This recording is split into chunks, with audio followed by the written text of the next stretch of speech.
ప్రభుత్వ కార్యాలయాలు అంటే ప్రజలకు మెరుగైన సేవలు అందించాల్సినటువంటి కార్యాలయాలు. కానీ దురదృష్టం ఏంటిదంటే ఈరోజు ఈ ప్రభుత్వ కార్యాలయాలు కాంగ్రెస్ పార్టీ కార్యాలయాలుగా మార్చిండ్రు రేవంత్ రెడ్డి గారు. మేము ఉట్టిగానే చేస్తలే మీ ఆరోపణ.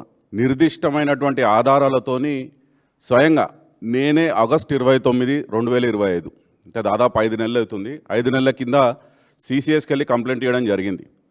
HGCL ఆఫీస్ ఏదైతే నానక్రామ్ కూడా మన ఔటర్ రింగ్ రోడ్ కానుకొని ఉందో హైదరాబాద్ గ్రోత్ కారిడార్ లిమిటెడ్, అందులో మైండ్ షేర్ కన్సల్టెన్సీ అనే ఒక అవుట్సోర్స్ కంపెనీకి, Congress party social media run చేసే ఒక కంపెనీకి కాంగ్రెస్ పార్టీ అవుట్సోర్స్ చేసిందని, అక్కడ ప్రైవేట్ వ్యక్తులు HGCL ఆఫీస్లో కూర్చొని ఈ సోషల్ మీడియా హ్యాండిల్స్ అక్కడి నుంచి రన్ చేస్తున్నారని చెప్పి ఆధారాలతోనే వెళ్ళి నేనే స్వయంగా పోయి కంప్లైంట్ చేయడం జరిగింది. కానీ ఇప్పటివరకు 5 నెలలు గడుస్తున్నా కానీ దాని మీద ఒక FIR చేసింది లేదు.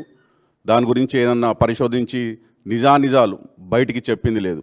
అంటే అనుమూల రాజ్యాంగంలో ఎట్లుందంటే అదే బీఆర్ఎస్ నాయకుల మీద గత ప్రభుత్వంలో ఏం చేసినా చేయకపోయినా సీట్లు పెట్టడం, వేధించడం, దుష్ప్రచారం చేయడం.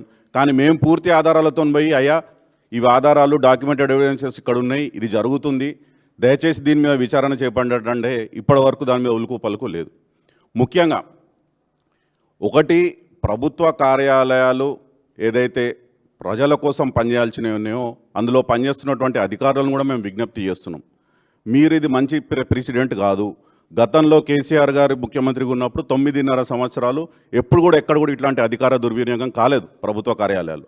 కానీ గత 2 సంవత్సరాల నుంచి పెద్ద ఎత్తున ముఖ్యంగా సోషల్ మీడియాకు సంబంధించి ఇట్లాంటి ప్రైవేటు వ్యక్తులను ప్రభుత్వ ఆఫీసులలో కూర్చోబెట్టి ఒక మలీషియస్ విలిఫైడ్ కోఆర్డినేటెడ్ క్యాంపెయిన్ డైరెక్ట్ ప్రభుత్వ పెద్దలే వాళ్ళ సూచనల మేరకే, వాళ్ళ ఇన్స్ట్రక్షన్స్ మేరకే ఇట్లాంటి ఒక ప్యాటర్న్డ్ ఆర్గనైజ్డ్ క్రైమ్ లాగా రకరకాల ఆఫీసుల నుంచి ఈ ఫేక్ హ్యాండిల్స్, ఈ బాట్స్ మా సోదరులు చూపించినట్టు 100ల కొద్ది అకౌంట్లను, 100ల కొద్ది ఎంప్లాయీస్ని పేరోల్ మీద పెట్టుకొని నడిపించడం అనేది ఇది మంచి ప్రెసిడెంట్ కాదు.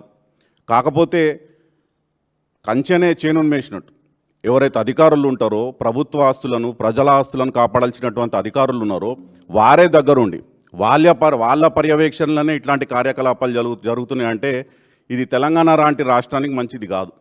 మేము ముఖ్యంగా ఒకటే కోరుతున్నాం, DGP శ్రీధర్ రెడ్డి గారిని కానివ్వండి, హైదరాబాద్ పోలీస్ కమిషనర్ సజ్జనార్ గారిని కానివ్వండి, పూర్తి ఆధారాలతోని డాక్యుమెంటెడ్ ఎవిడెన్సెస్తోని మేము కంప్లైంట్లు గతంలో చేసినాము, రాబోయే రోజుల్లో కూడా చేస్తాము.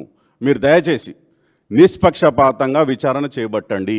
ఎక్కడైతే అధికార దుర్వినియోగం జరుగుతుందో మేము ఇచ్చిన ఆధారాల పట్ల మీకు ఎటువంటి సమాచారం వచ్చిందో పబ్లిక్ డొమైన్లో పెట్టండి. చట్టపరంగా మీరు తీసుకోవాల్సినటువంటి చర్యలు తీసుకోండి. ఒకవేళ మీరు తీసుకోకపోతే ఎట్లాగో ఉండేది ప్రభుత్వం ఇంకో 2-2.5 సంవత్సరాలు తర్వాత వచ్చేది మళ్ళీ కేసీఆర్ గారి ప్రభుత్వమే. మేము చేసిన కంప్లైంట్లు కానీ, రిజిస్టర్ అయినటువంటి FIRలు కానీ వీటిని మళ్ళీ తోడు తీస్తాము. ఎవరెవరైతే ఇట్లాంటి కార్యకలాపాలకు, ఇల్లీగల్ యాక్టివిటీస్కి పాల్పడ్డారో వాటిని as per the law, as per the చట్టం, the perpetrators will be brought to justice. ముఖ్యంగా ఇంకోటి ఏంటిదంటే ఈ ప్రభుత్వ కార్యాలయాలు కేవలం ప్రైవేట్ వ్యక్తులు వాడుకోవడమే కాదు, అందులో వాడుకునే విధానం కూడా కేవలం బీఆర్ఎస్ పార్టీ అధినాయకత్వాన్ని, ముఖ్యంగా కేసీఆర్ గారిని, KTR గారిని, హరీష్ రావు గారిని వ్యక్తిత్వ హననం చేసే విధంగా, వాళ్ళ క్యారెక్టర్ అసాసినేషన్ చేసే విధంగా, వాళ్ళ వ్యక్తిగత ప్రతిష్టకు భంగం కల్పించే విధంగా ఏదైతే కోఆర్డినేటెడ్ క్యాంపెయిన్ జరుగుతుందో దీని మీద మీరు చర్యలు తీసుకోండి. ఈ లీకుల ద్వారా మా KTR గారు చెప్తుంటారు, గ్రీక్ వీరుడు సినిమాలాగా రేవంత్ రెడ్డి గారు లీక్ వీరుడు తయారైండి అని చెప్పి. సిట్లో జరిగే ఇన్వెస్టిగేషన్ కానీ, బయట ఎక్కడ జరిగిన కానీ కేవలం మీడియాలో ట్రయల్ కోసం పబ్లిక్ని దృష్టి మరల్చే కార్యక్రమాలు చేస్తున్నారు తప్ప అసలు వీటిలలో పసలేదు. ఈ కేసులు కోర్టులో నిలబడు. ముఖ్యంగా మేము చెప్పేది ఒకటే, ఈరోజు కూడా పోలీస్ అధికారులను అయ్యా మీరు వీటి మీద దృష్టి సారించండి, ఈ తప్పులను మీరు దగ్గరుండి ఎంకరేజ్ చేయకండి. ఒకవేళ మీరు చేస్తే మేము కోర్టు తలుపులు తడతాం. రాబోయే రోజుల్లో మా ప్రభుత్వం వస్తుంది, మేము తప్పకుండా వీటి మీద తిరిగి విచారణ చేపడతాం. ఎవరైతే బాధ్యులు ఉన్నారో వాళ్ళని చట్టపరంగా శిక్షిస్తాం. Thank you.